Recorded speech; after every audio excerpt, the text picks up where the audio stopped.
Okay. They're still in deep trouble at midfield. They tried to do a couple of... The ball is still loose as they get it to Rogers.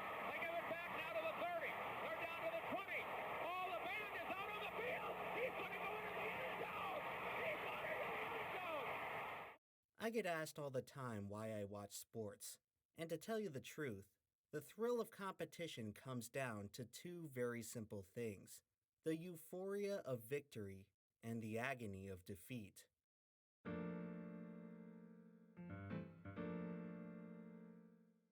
A wise man once said, "You play to win the game."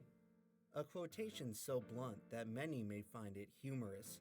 But if you look past the literal denotation of the statement, it serves more to punctuate the harsh reality of what it truly means to compete. When you get right down to it, sports are brutal. After you strip away all the fame and fortune of being a professional athlete, history only cares about two things: how much you won and how much you lost. As sports fans, we often like to craft little narratives around players and teams, feel-good stories to make them seem a bit more like a protagonist. In this day and age, everyone's looking for a hero.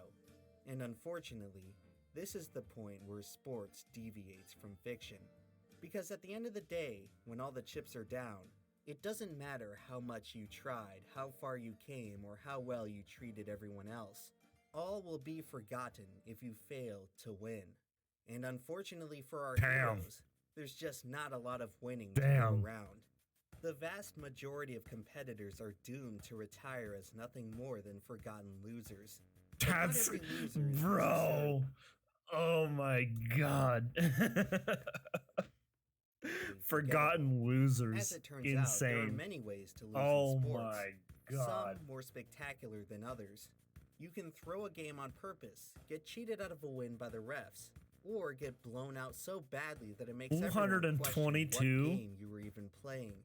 However, if you truly want to be remembered in defeat, look no further than the most painful way to lose in all of sports. Oh my goodness. The choke. The choke. 19-yard field goal attempt. It's always... Oh! I was just about to say it's always the kicker, but the guy fumbled the ball. Oh my god. Sports. The choke. 19-yard field goal attempt. Oh, and it stumbled. Dude, the Cowboys. He's going to run to the end zone, and he's going to get tackled by Jordan Babbitt. Wow. Oh, the ball just slipped out of his hand. It was a good snap, and he went to put it down, and it just slipped. Your whole season comes down to that. You're fired. I don't know that I've ever felt this low, at any point. So, I don't know. Well, yeah. Choke. They use the Cowboys helmet as the O. I love that. In They use the 1990, Cowboys helmet as the International O. Atomic Energy Agency introduced a tiered scale for the purpose of categorizing the severity of nuclear meltdowns. For the purpose of this video, I believe that a similar scale is apropos for chronicling the worst meltdowns. I think the best way to describe a choke is you just overheat, Because in Valorant, I learned a term called "don't overheat," like a phrase, "don't overheat." And I think choking is literally just overheating. You just overheated. You would have gotten that, but you just overheated, Meltdowns in sports. Watching these moments unfold is truly a surreal experience. There's something about it that's so morbid yet compelling, like witnessing a train wreck in slow motion. To have victory within your grasp, just to let it slip away, it evokes strange feelings of existential dread. But alas, not all chokes are created equal. Some are much more dreadful than others. Let's start off with the least dreadful. The blooper. The fundamental building block of every choke is the common blooper. Professional athletes are among the best of the best in strength, speed, and skill, but they're still susceptible to the occasional malfunction. If you play for long enough, you will eventually be served your fair share of humble pie. While the average blooper is often forgotten, oh a few my manage to stand god. the test of time for their sheer absurdity. Jose Canseco was a baseball player who wasn't exactly known for using his head. Fucking That Jose was until a Canseco. 1993 game when a lucky The bounce best, off the like the cranium helped him coolest score what may have and the been best only dome run in the history baseball of the player majors. of all time. It's unclear whether this moment was more embarrassing than what happened to Larry Walker. who forgot how to count to 3 in the middle of a 1994 game. And Walker doesn't know how many outs there were. He thought that was the third out. Even more perplexing are some of the bloopers found in America's most popular sport, the NFL, whose most infamous gaffes have approached Looney Tunes levels of contrivance. In 2012, a game between the New York Jets and the New England Patriots produced what may be the most notorious folly in recent memory, the butt fumble, a play so humiliating that the Jets franchise has still never quite recovered. It's pretty much the blooper to end all bloopers, and has since overshadowed several other strong contenders for the dumbest of all time. In 1964, Minnesota Vikings defender Jim Marshall scooped up a fumble and ran 75 yards for the score. The only problem was that he scored for the other team. Oh my Marshall god, had just dude. carried the ball in the wrong direction. In 2008, Detroit Lions quarterback Dan Orlovsky would show a similar lack of awareness by obliviously trotting out of the back of the end zone. That 08 Lions roster would end up becoming the first team to finish a season 0-16. The polar What? opposites of the 1972 How do you Miami lose Dolphins, who 16 finished a times, perfect dude? 17-0. Strangely enough, this all-time great season culminated in what may very well be the ugliest blooper in the history of American football.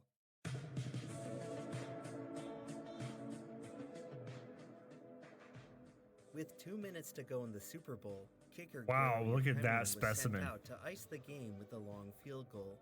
In what looked to be a moment of serendipity, the Dolphins had a chance to end their 17-0 season with a 17-0 victory. However, Yepremian was about to show that the 72 Dolphins were not all perfect. Yepremian has it, throws a pass up with the ball. What a cookie play it was. Gary Yepremian lost his head and tried to throw a pass. It went in the hands of Mike Bass. He scored. Despite the pitiful comedy of errors on that play, the Dolphins hung on to complete what is thus far the only undefeated season in the Super Bowl era, and Garrow's ridiculous folly would be forgiven and forgotten. It just goes to show, winning is all it takes to bail you out of a truly hideous situation. Most of the other stories on this list wish that they could have been as fortunate. The blunder. Oh On no. their own, bloopers, errors, and mistakes are mostly inconsequential. Sports are largely governed by averages, and one bad play is typically not enough to sway the outcome of a game or a season. The same can't be said about this next kind of goof, the premature celebration. It's easy to clown athletes for a shameful moment, but there are also times when pride is just as dangerous. Everyone knows the story of the tortoise and the hare, but this age-old tale always manages to slip the mind of a few athletes per year. Throughout the history of sports, there are numerous examples of players losing through nothing else but their own hubris. As shown in the fable, racing often serves as the backdrop for many improbable defeats. In 2015, track and field athlete Tanjoy Pepiot was too focused on gesturing to the crowd to notice his competitors stealing the victory from under his nose. In 2004, a similar fate befell superbike racer Sean Emmett. Perhaps the most painful homestretch fail would happen to Olympic snowboarder Lindsey Jacobellis, who would kiss the gold medal goodbye after a showboating stunt sent her tumbling into the snow. Moments like these prove the time-honored wisdom that you should never celebrate until after you cross the finish line. Yep. Or, in the case of American We never football, learn. the end zone. It's a sport which has seen an alarming number of cases where a celebrating player has inexplicably dropped the ball at the 1-yard line, thus invalidating what should have been a guaranteed score. One such case that's particularly hard to watch happened in a 2014 college game between Utah and Oregon. After the Utah receiver let go of a surefire touchdown, Oregon returned it 99 yards the other way. Wow. A 14-point swing, all from one careless mistake. It's a mistake so punishing you'd think that any player would learn to never do it again. Well, any player besides Deshaun Jackson, who dropped the ball not once, but twice in his career. Perhaps the most famous case of dropping the ball came on the biggest stage. In Dude, Super it's Bowl always the 27, Cowboys, man. It's always the Cowboys. How is anyone a Cowboys fan, dude? That's insane. It's always the Cowboys every sinle time, dude. Unless How? hot-dogging allowed an opposing player to catch up and strip the ball before Oh he my scored. 9 god. months later, with the Super Bowl blunders still fresh in everyone's mind, Leon would somehow manage to top it. In a Thanksgiving Day game against the Dolphins, a blocked field goal at the end of regulation left the whole Cowboys sideline celebrating. Unfortunately, another inexplicable botch would render that celebration premature. Wait a minute. Will was in the end zone. No one covered it, and Miami did. Now someone touches the football here. It's Leon left. No! The Dolphins pull it out.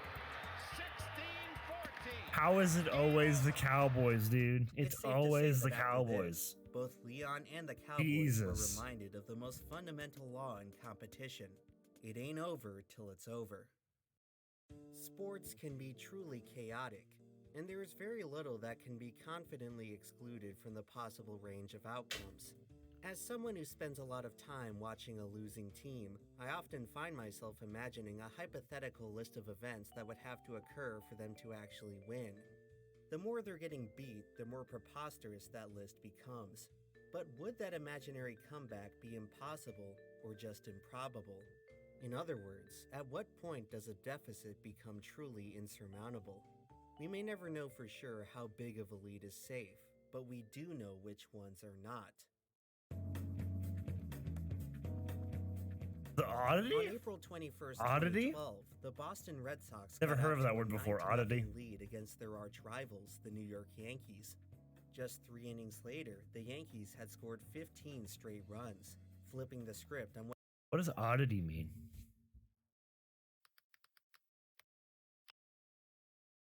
A strange, peculiar person, thing, or trait. The quality of being strange or peculiar. Interesting. Oddity. Okay. what surely looked like a Boston blowout. It was one of the biggest swings in any baseball game ever, and it fell just short of the biggest outright comeback. 3 times in MLB history has a team blown a 12-run lead, the most recent being the 2001 Seattle Mariners, who allowed the Cleveland Indians to crawl all the way back from a 14-2 deficit. The largest blown lead in basketball history belongs to the 1996 Denver Nuggets, who were unable to close out a 36-point cushion. In 1957, Huddersfield Town would blow the biggest single-game lead of any football club. After building a towering 5-1 margin with just 27 minutes to play, the Terriers would somehow go on to blow a 4-goal lead, losing 6-7. In ice hockey, numerous NHL teams have managed to blow a 5-goal lead, including Wayne Gretzky's Edmonton Oilers, who couldn't hang on to a 5-0 lead in a 1982 playoff game. Coincidentally, the biggest comeback in NFL history would also befall the Oilers in a playoff game, who squandered an almost unthinkable 35-3 lead to the Buffalo Bills. Statistically speaking, these games are all candidates for the worst ever choke of their respective sports. But considering the full context in which they occurred, few are remembered as such. Most of these losses just didn't end up mattering in the grand scheme of things, relegating them to probabilistic anomalies, mere trivia for number-obsessed geeks. They don't really come to mind when the average sports fan thinks of the most gut-wrenching chokes. As the INES would say, they were disasters with only local consequences. If we want to find some truly epic chokes, we're gonna need some bigger fish to fry.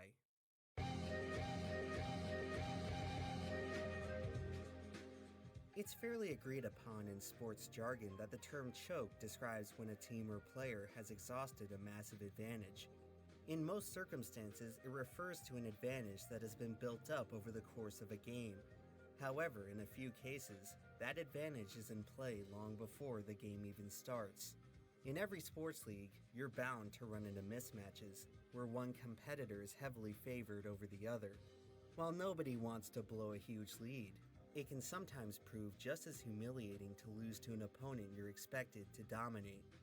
Heading into 1990, Mike Tyson was far and away the most feared fighter on the planet, boasting an undefeated 37-0 record with 33 knockouts. Jesus. The heavyweight champion was probably the closest any fighter has ever been to being truly invincible.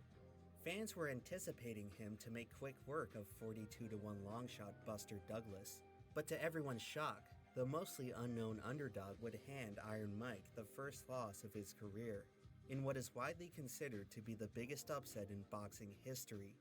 Not bad for a guy who had pretty much been brought in as a jobber. It turns out that a few other sports make use of jobbers, most notably college football, whose top teams are notorious for scheduling a few games a year versus cupcake opponents. University athletic departments have been known to pay six-figure sums for vastly inferior teams to come into town and get pummeled into the turf. It's a small price to pay for what should be an automatic victory. That's certainly what the 2007 Michigan Wolverines were thinking when they scheduled their opening day contest against the Appalachian State Mountaineers. Going into the season, Michigan was ranked as the 5th best team in the nation, and their opponents were quite literally out of their league. The Mountaineers were a Division I AA team, a complete tier beneath Michigan's pedigree. There would have been no shame if Appalachian State had simply laid down and accepted their beating. Unfortunately for Michigan, they were about to learn that there are no free wins in sports. And the kick is blocked. Oh! Appalachian State has stunned the college football world. One of the They beat a whole team that was they beat a team that was a whole division higher than them.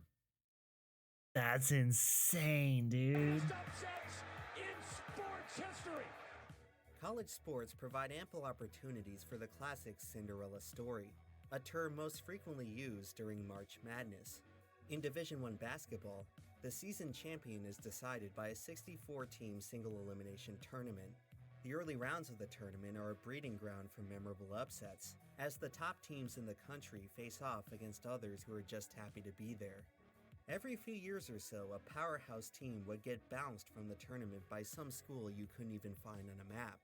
But after 33 years of the 64-team format, a 1 seed had never been defeated by a 16 seed.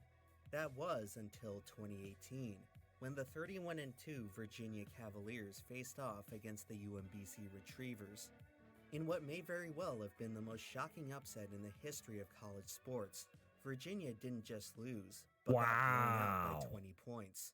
College sports aren't for everyone, but you have to admit that they are capable of producing madness that you won't see anywhere else. However, the most enduring upsets are left to the professionals.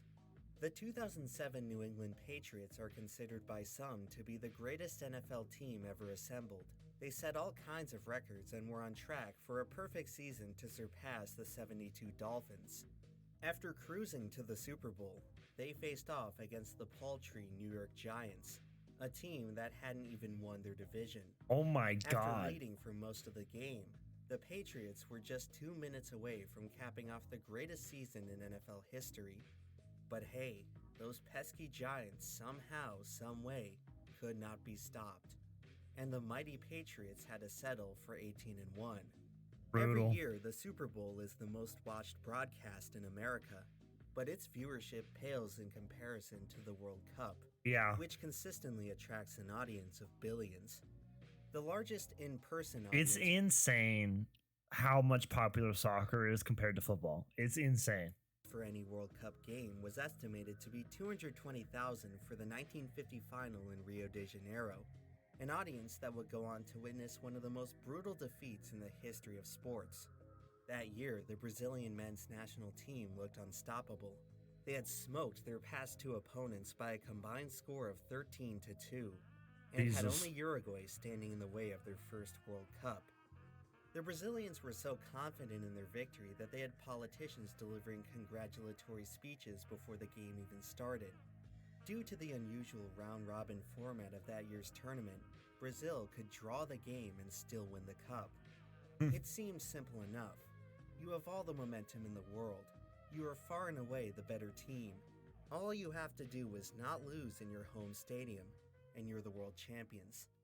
They Brutal. 2-1. It's so simple, you know? There's an argument to It's be so made simple. that out of every defeat Damn. in the history of sports, this was the single most agonizing. After the game, the 200,000 Brazilians in attendance sat in absolute silence. They weren't just stunned, they were traumatized. It was reported that in the following moments, multiple fans leapt from the grandstands to their deaths. This may be hard to understand for non-sports viewers, but some people just really do care that much about the outcome of a game. Wow.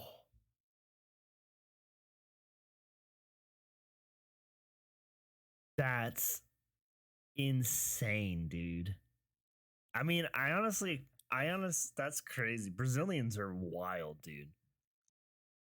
Brazilians really are ride or die. 100% ride or die. That's crazy. As absurd as it may be to say, choking can literally be a matter of life and death. That's insane. The biggest upsets certainly live up to their name. They can be quite upsetting to watch. However, these moments don't place as highly on the scale of sorrow when you consider why they were called upsets in the first place. While the Davids of the sports world may eke out the occasional fluke win, there's a reason why the Goliaths have earned their title. Apart from the rare stumble, they tend to win. A lot. After losing to UMBC, Virginia would run it back and win the tournament the very next season. Mike Tyson would eventually reclaim his heavyweight title. The Patriots won 3 more Super Bowls and Brazil won 5 World Cups. It's safe to say that most of these guys ended up just fine. When we come back, we'll take a look at chokes so devastating that no one involved would ever really recover.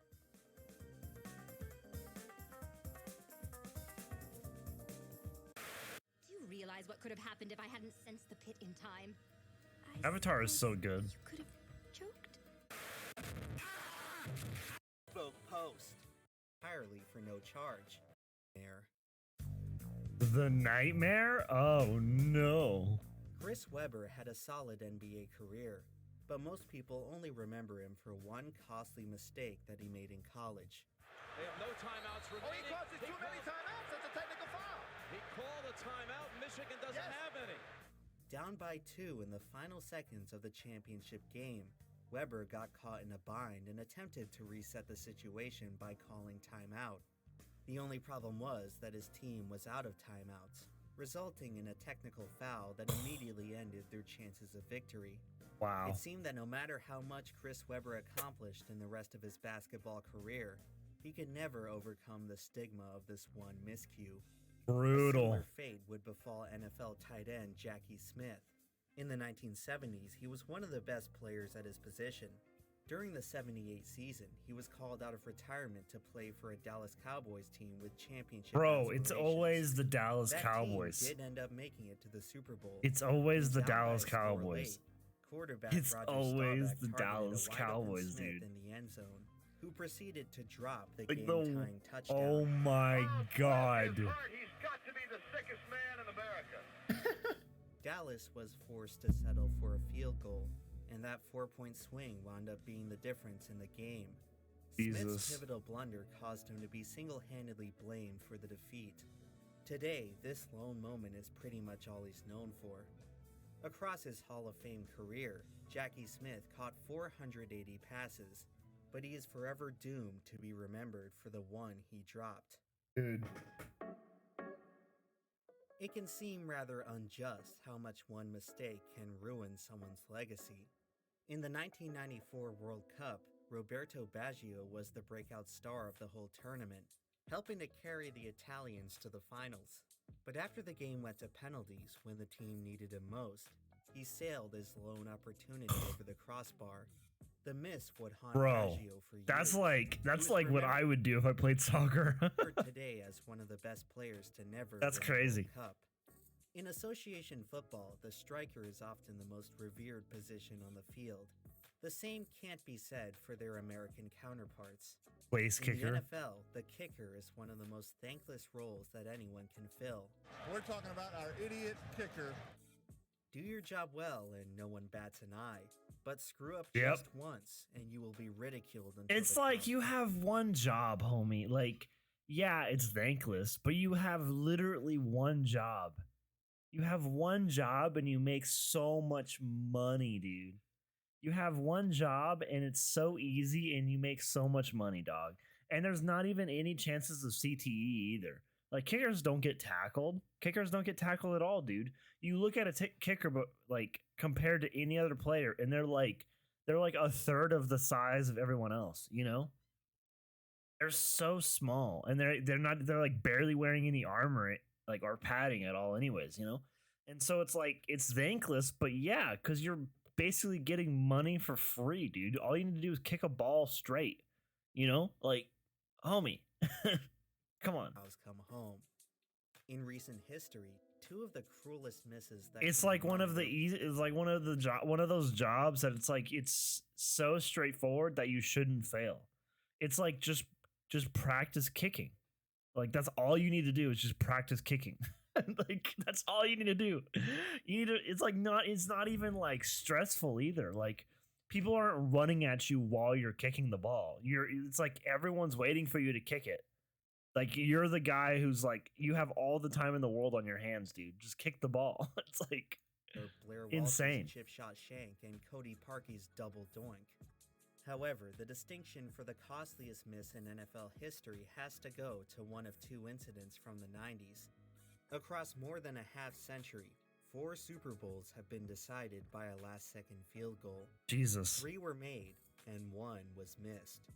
The dishonor belonged to Buffalo Bills kicker Scott Norwood, who missed wide right on a 47-yarder that would have won the Bills the title. It's a moment that has tragically become the most replayed missed field goal of all time. However, in defense of Norwood, the standard for kickers back then was much less efficient than what we see today. 47 yards was about at the limit of his range, so the attempt was certainly no gimme, especially considering the circumstances. For my money, the NFL's actual worst miss occurred 8 years later, in the 1998 NFC Championship game. Minnesota Vikings kicker Gary Anderson had not missed a kick all season, leading by a touchdown with 2 minutes left. All Anderson had to do was make one more to put the game out of reach. Of course, However, that's simple. Staring down the most crucial kick of his life, Anderson could not deliver. And all of a sudden, his perfect season had turned into the perfect storm. It was just a matter of time before the Vikings' lead was gone, along with their championship hopes. It can often be difficult for sports fans to reconcile the complex list of reasons for why their team lost. It's usually far easier to pin the whole mess on one player and one moment, no matter how unreasonable it may be. This type of coping mechanism is otherwise known as scapegoating, and in the history of sports, there was perhaps no bigger scapegoat than Bill Buckner. The nightmares are that you're going to let the winning run score on a ground ball through your legs. Late in Game 6 of the 1986 World Series, Boston Red Sox manager John McNamara made the fateful decision to leave Buckner in the game at first base. By this point, the 18-year veteran was well past his prime, and would usually be subbed out for a more sure-handed defender in crucial situations. However, as the elder statesman of the team, Buckner was given the honors to close out what was anticipated to be a very special moment. Leading the New York Mets 5-3 in the bottom of the 10th, the Red Sox were just 3 outs away from winning their first championship in nearly 70 years. After retiring the first 2 batters, relief pitcher Calvin Schiraldi got into a jam, and the Mets would tie the game off a wild pitch with the bases loaded. The next batter, Mookie Wilson, appeared to end the inning by hitting a ground ball directly at Bill Buckner. It's the most routine defensive play in all of baseball, one so elementary that most children have no problem making it. Bill Buckner had probably done so 1,000 times by that point in his career. But on this day, his glove is a bit loose, his ankles are a tad weak, and he's not quite the player he used to be. Oh my god. Bro. By The Red 1 Sox would point. go on to lose Game 7. Brutal. And the fury of a tortured fan base would be What's up, placed Jelani? How you squarely doing, on Bill dude? Buckner's Long time no see. shoulders. Hope you're doing good. The error had made him a national laughingstock and an absolute outcast in the city of Boston. Buckner had to endure so much hatred that he eventually had to move his family out to Idaho, where no one knew who he was. And Brutal. with that, we've reached a point where chokes stop being so entertaining and start being pretty hard to watch. Just To go devastating. back and revisit this footage over Harder and to over watch again, than that we are one where people prying were like into what jumping is off quite the literally balcony, the dude. worst That's day of crazy. someone's life. A moment in which their destiny was profoundly and permanently altered for the worse. But what if that moment were dragged out just a little bit longer? Oh, not the Left 4 Dead music, dude. For as bad as some of these disasters are, at the very least, they come and go in an instant. The victims aren't given any time to marinate in their active suffering. Even more terrifying than a single nightmare moment is the meltdown, where an athlete's anguish is sustained over a much longer time frame. This is no longer your average everyday choking. This is advanced choking. Oh no. Golf could be described as one of the loneliest sports of all. If you screw up, you have no one to blame but yourself. True. This psychological spell has set the stage for some of the most epic implosions that any competitor has ever experienced. Golfers In get the so 1999 pissed. British Open, Jean Van de Velde is playing the tournament of his life. He entered the weekend ranked outside the top 100 players on tour, and is now on the cusp of winning one of the sport's crown jewel events. All he has to do is complete the final hole in 6 strokes. The following 14 minutes can only be described as a real-life horror movie. Oh my god. I don't believe this. Oh no. Did it go in the water? So sad. What are you doing? Oh Would somebody no. kindly go and stop him? Now, I don't know. Many of us have tried these kind of shots, but he's going to sink deeper and deeper. I've never seen anything like it before, and to attempt to hit the ball out of there is pure madness. One is thinking Pure about it, but madness. this is horrendous stuff, Alex. No, thank goodness good sense prevails. Oh, yes. Hit it hard enough. I just don't understand what on earth he was thinking about. 6 strokes, dude. 7. Please hit it. Okay, there we go. Jesus, he's celebrating. He's like, thank God that's over, dude. Oh my Van de god. Velde would eventually finish the 18th hole with a triple bogey 7, and would go on to lose in a playoff. For the rest of his career, he would never even sniff another major tournament win. Yeah. Golf may be considered the sport of gentlemen, but there are times when it can be absolutely savage. 3 years before Jean Van de Velde's meltdown, Greg Norman succumbed to one that was even worse. If you thought one hole of misery was bad, you should see it prolonged over an entire round. Norman entered the final day of the 1996 Masters with a commanding 6-stroke lead. Over the course of that Sunday afternoon, that lead would slowly and steadily evaporate into nothingness. Oh It was like watching no. a wayward sailor adrift at sea in a sinking ship. There was no saving him. In about 3 hours, Norman's 6-stroke lead had disintegrated into a 5-stroke deficit. By the end of it all, he wasn't even close to winning. One bad play can be written off as an outlier.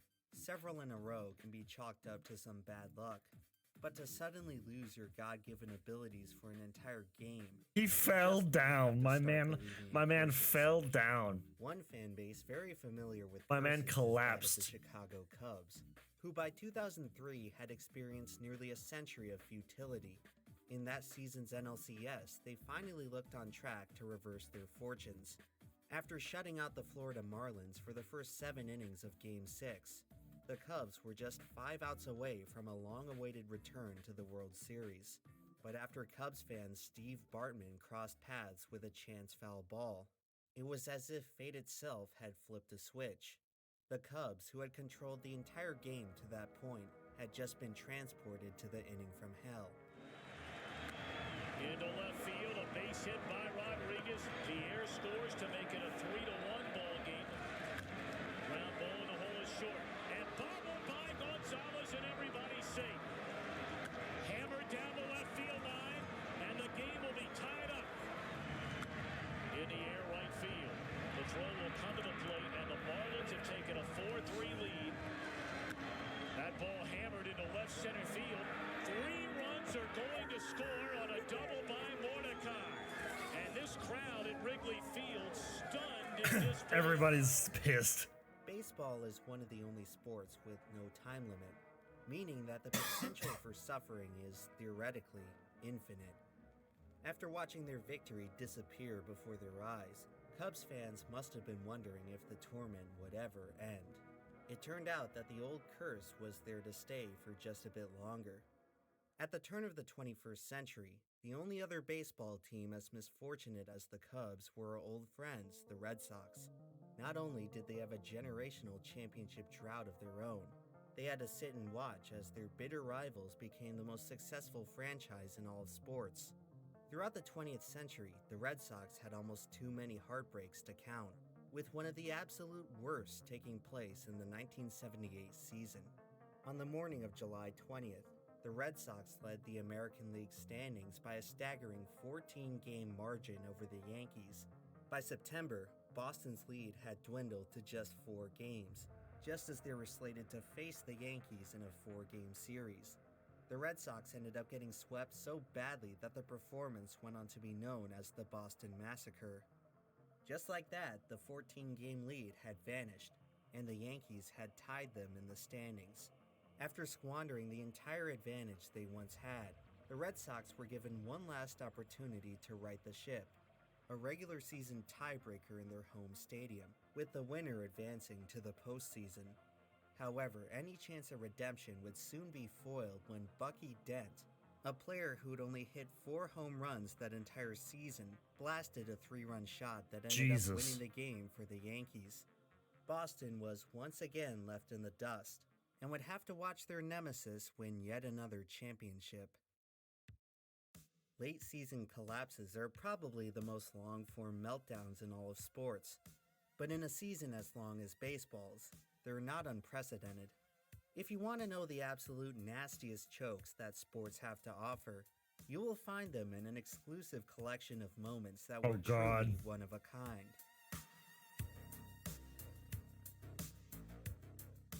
Inconceivable? Oh no. Is this a documentary? Yeah, it's just like an hour-long documentary about the art of choking in sports. A handful of events that no matter how many times you watch, still seem inconceivable. We've talked about missed field goals before, but there's one particular miss that I've neglected to discuss until now. In the NFL, desperation plays are rarely ever successful, but in a 2003 game between the Saints and Jaguars, New Orleans scored one of the only multilateral touchdowns of the 21st century. Now, the uninitiated out there may think that we have finally uncovered the elusive Jacksonville Jaguars choke, but rest assured, the real choke was yet to come. Oh my, it's always the kickers, dude. After one of the most sensational plays in recent memory, Saints kicker John Carney missed wow, the it's extra point, always the a kickers, kick dude. which at Every the time single had time. almost a 99% success rate. The River City Relay would That's ultimately win the gross. game, That's and so like most gross, things in dude. Jacksonville would be pretty much forgotten. Believe it or not, though, there are still more painful ways to lose a football game. To find out how, we have to once again visit our favorite college chokers, the Michigan Wolverines, whose football program never really recovered from the loss to Appalachian State. In 2015, Michigan looked to turn things around by hiring former NFL head coach Jim Harbaugh. Suffice to say, his tenure thus far hasn't quite lived up to expectations.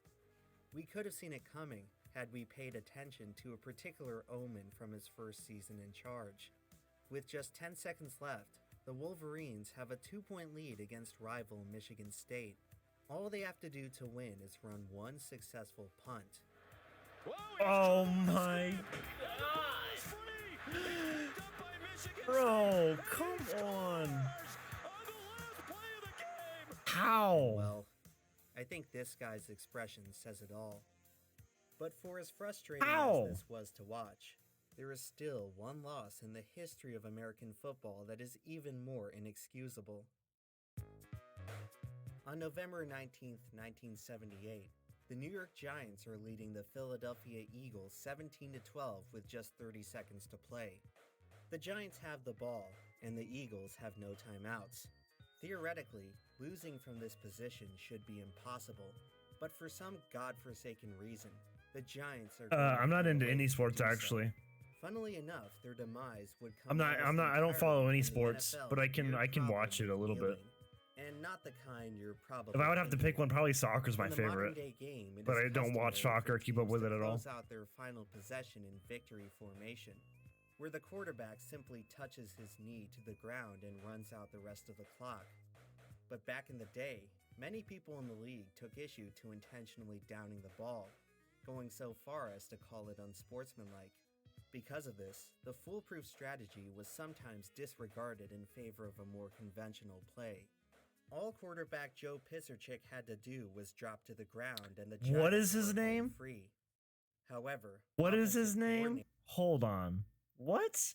The foolproof strategy was sometimes disregarded in favor of a more conventional play. All quarterback Joe Pisarcik had to do. What is that name? What is that name, dog? Oh no, Pisser Chick.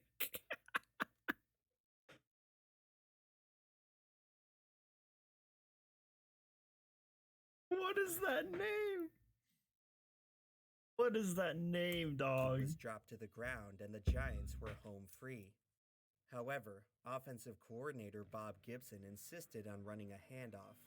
When the play call came in, the Giants players were in disbelief, with running back Larry Zonka outright refusing to take the ball. But after Gibson threatened to cut Pisarcik if he disobeyed, Bro, that name is so ridiculous. Why? And well, just change it, dude. Change your name. It's fine. Change your name, dog. Wait a minute. Here's a free fly. I don't believe it. The Eagles pick it up, and Herman Edwards runs it in for a touchdown. Wow. The Eagles scored the game-winning touchdown from a fumble that shouldn't even have been a possibility.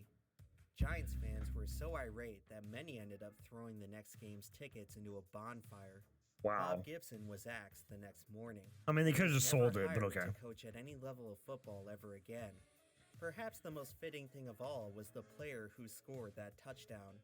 Most of you watching may not recognize him, but if you've been following along, this is someone we've already met long ago, and his wisdom rang just as true all the way back then. Players and coaches that get labeled as chokers don't tend to stick around for very long, but ever so often you'll find one that does. An exceptional talent who can just never have things work out for them in the end. This type of competitor is otherwise known as a choke artist, the most notable of which has to be NBA point guard Chris Paul. In 14 playoff appearances, Paul has managed to blow a 3-2 lead, a 3-1 lead, and a jaw-dropping 5-2-0 lead. Oh my No matter god. which team he plays for, postseason success is always just out of reach.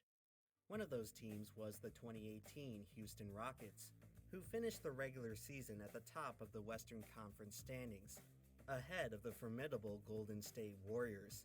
The Warriors had taken the league by storm after becoming extremely efficient at shooting three-pointers. Rockets general manager Daryl Morey could see the tide turning and constructed a roster designed to beat the Warriors at their own game. The two teams were on a collision course that would ultimately be decided in Game 7 of the conference finals. Leading by 12 in the second quarter, the Rockets would enter the most unholy stretch of basketball that any team has ever witnessed. In the next 23 minutes of game time, the Rockets missed 27 threes in a row. That year, the Rockets were having the most productive three-point shooting season in history. They had made over 36% of their attempts. The odds of this team missing 27 in a row was about 1 in 186,000. And for it to happen at the absolute worst possible time, that's a level of cruelty I cannot even begin to describe. It's one thing to cost yourself the game off some incompetent mistake, but at least in that case you get to blame it on something. What's truly demoralizing is being defeated by nothing more than the cold indifference of chance. If you think that 1 in 186,000 are rough odds, they don't even come close to the level of misfortune that Toronto Blue Jays pitcher Dave Stieb experienced in September of 1988. One of the greatest achievements for any pitcher is the no-hitter. In the 150-year history of the majors, only 317 have ever been thrown. At the end of the '88 season, Dave Stieb had 2 consecutive no-hitters blown up on the last possible out. Sports writer John Boyes estimated that the chance of this happening was 1 in 241 million. 241 million. As unlikely as what happened in the world of motorsports on May 29, 2011. Many consider the last Sunday in May to be the greatest day in racing. In the United States, it features 2 long-standing traditions, starting at noon with the Indy 500, whose 2011 running saw rookie J.R. Hildebrand 1 lap away from victory. In the final corner, he misjudged a pass on a lapped car and crashed, allowing second-place Dan Weldon to steal the win on the final straightaway. The sponsor of Hildebrand's car was the National Guard, who just so happened to be sponsoring Dale Earnhardt Jr.'s car in the Coke 600 that evening. As Earnhardt found himself leading on the final lap, the National Guard car would experience deja vu. Junior is slowing. He's out of fuel. He's out of gas. He's out of gas! In an astounding coincidence, 2 separate drivers with the same sponsor would lose their respective races in the final turn of the final lap. A remarkable case of synchronized choking.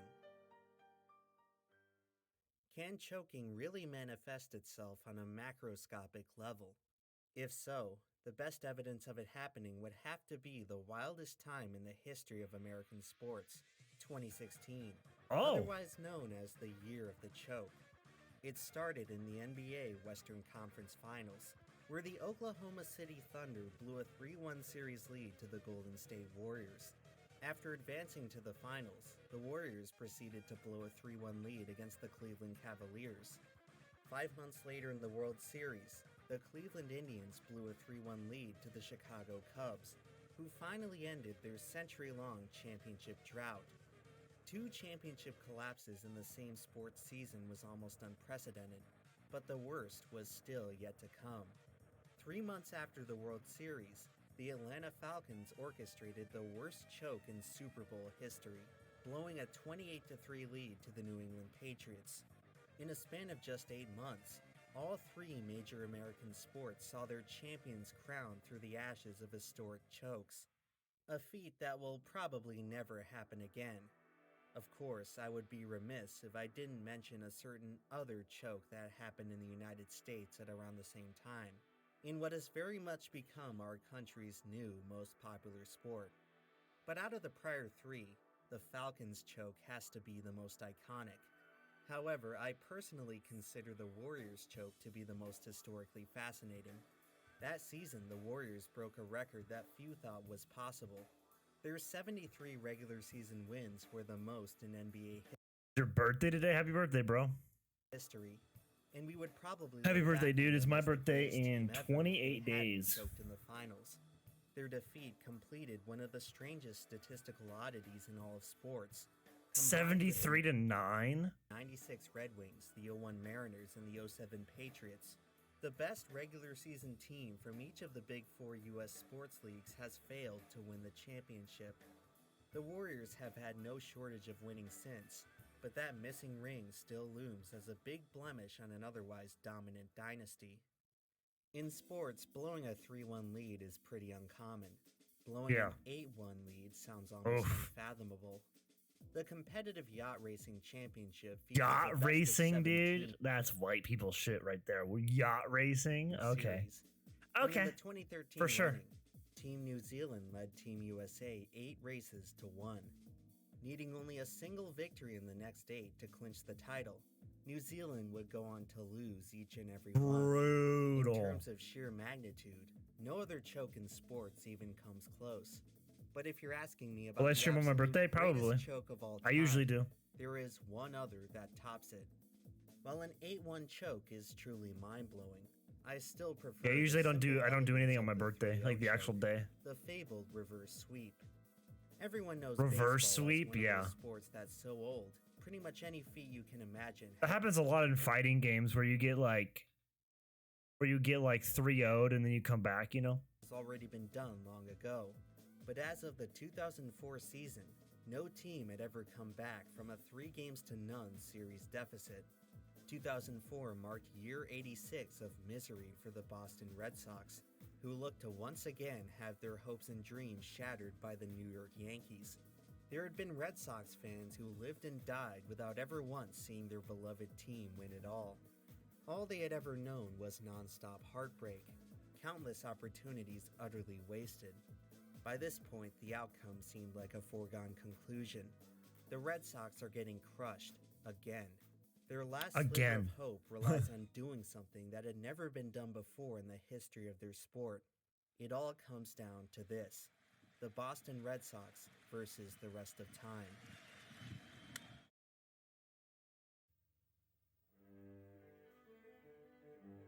You know, thus far I've only really shown chokes in a negative light.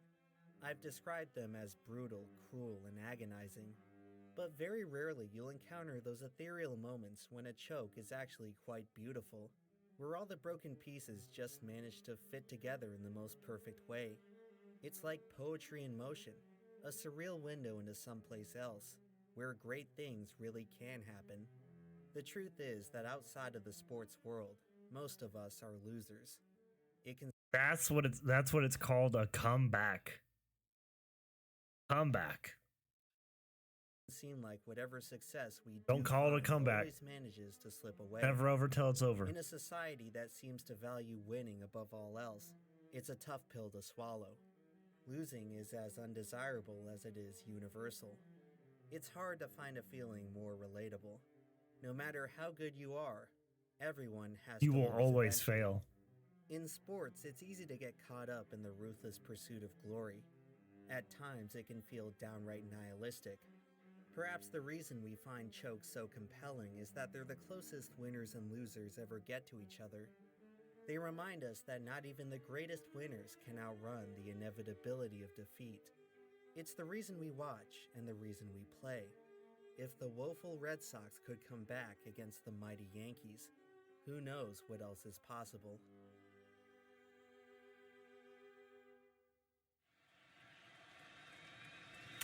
Back to Folk. Red Sox fans have longed to hear it. The Boston Red Sox are world champions. Them 86 years of not winning and then a sweep. That's crazy. The Yankees, who are the storied franchise, as we all know, are now. That was at a great dark video. hour because they That just was such a took great video. The worst defeat, not only in my lifetime as a Yankee fan, I think without question the worst defeat in their history.